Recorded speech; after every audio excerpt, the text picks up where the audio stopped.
life, coral reefs, we love it. They're all good things. So what exactly is Biodiversity AI? That's what I want to know.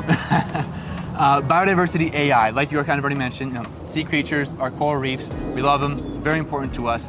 And so similar to our other AI projects, we're going to be taking some cameras, mounting them now underneath as opposed to on the top of your sea pod. This is going to be going underwater now. Underwater, yeah. Underwater. And so we're going to do a 360 panorama, 360 degree view like we do for the other ones. And this time around with the AI models, the AI algorithms, the object identification and classification is going to be on our fish, on our sea creatures and our coral reefs. What happens if you find an unfriendly, presumably, shark? Will it tell you? Will it tell the person? Exactly, yep. Amazing, Yeah. I need that. Yeah, if there's some sort of threat, like, you know, maybe there's a shark swimming around the area. And side note, you know, someone who's an ocean dweller, sharks are our friends, people. Like they really are. What if we find one that hasn't had its Prozac for the day? I don't know. You just saying. I would like to know if there's a hostile we want to be threat safe. coming at me. Exactly. And so it will trigger some sort of warning. So hey, if you're getting ready to go scuba diving, if you're getting ready to go for your morning, your afternoon swim, and there's a couple of sharks in the area, it would be really nice to know before you jump into the water. Nice. And then you splash in the water, and then there's sharks down there. So we'll be able to monitor, we'll be able to track if there are species like that. Amazing. But beyond just the sharks, you know, if you do want to just look and know what's below me, it's your home after all. You're living there, it's your home. Yeah. You want to know what's below you. You want to know what's around you. And so you can kind of monitor the growth of the habitat of just a variety of biodiversity that's going to step into play. That is really cool. Could this be used to do something like make sure that we're preserving our reefs, all the ocean life? How can this be used to make sure that like we are actually helping our environment rather than creating it or making it worse, I guess, with our habitating right above it? Oh, for sure, exactly. Yeah, and that's I think that you bring up a great point. So people always ask, like, aren't you destroying habitats? Aren't you? No. If you check out some of our videos, and maybe we can pop in a link into this wiki actually, you will see that when we've placed our sea pods in the water, down from the prototypes of just the steel structures to the actual full prototype, we bring biodiversity. What once was just a complete vast emptiness of no fish swimming around, we have videos, we have footage, evidence that over just a period of days and then take that to weeks. These dwellings are very responsibly constructed, thoughtfully designed. We're actually preserving the ecosystem and biodiversity of the area around it. Preserving and building. That's not only preserving. You know, we're not even just neutral about it. We're biodiversity positive. I'll call it. Because once again, the actual structures that we're putting into the water, they become homes to fish.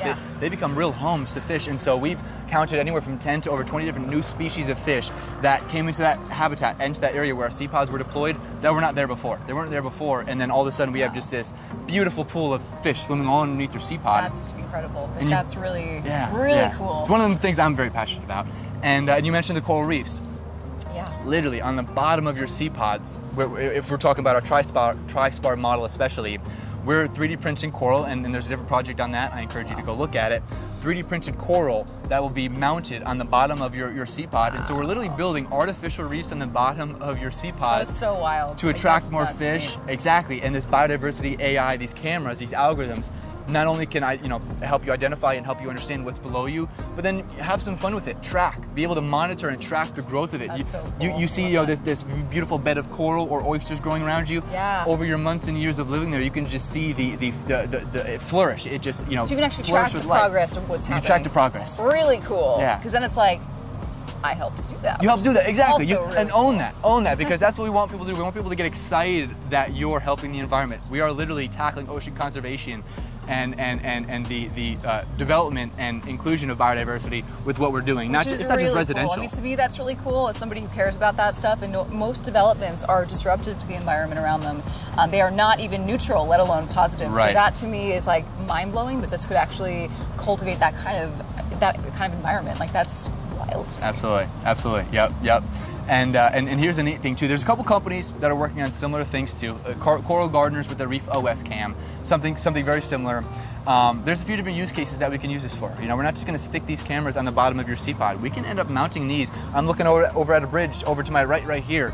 We're over in Miami right now. We can stick these cameras really wherever there may be some sort of maritime ocean conservation need. Nonprofits, for-profits can use it to really just help monitor the growth of biodiversity and coral reefs. And then just to throw out one more really neat thing is what we've come to find with ocean conservation is it's a world that does not seem to be blasted out to the general public. And so when you have cameras, when you can show evidence, proof, interactive, some sort of interaction with just the general public, general citizens, civilians who maybe, you know, more land dwellers than they are ocean dwellers, they can get engaged. They can see what's happening underneath the waters Not typically something you can track progress super easily or have it be visible at least. So I think that's really cool if you do have people that are kind of stoked on that, like we all are. To be able to see that, like with your own eyes, is something I think that a lot of people, a lot more people excited about it. No, exactly. I'm very confident it'll get people excited as well. You don't have to get into the water to see what's going on down there. Yeah. Very cool. All right, Biodiversity AI, and how can people get involved if you've got some special skills to help maybe further this technology? What can people do? For sure. Head over to our website, oceanbuilders.com. We're always monitoring it. We're kind of treating it like an incubator. And so you'll see in a few different tabs, a few different call to actions on our website. You know, participate now, contribute. There's a wiki. You'll then see an apply button, submit your information. Myself, our CEO, we're always coming through new applications, new submissions, and you know, we're always setting up phone calls. And so if you're an engineer, an AI expert, a camera expert, you're a marine biologists are huge for this one too. Marine biologists, call to action to the marine biologists out there. Definitely get your information out to us because we'd love to get you involved. Awesome. Oceanbuilders.com if you have any interest in helping our biodiversity in the ocean. Awesome. Thank you.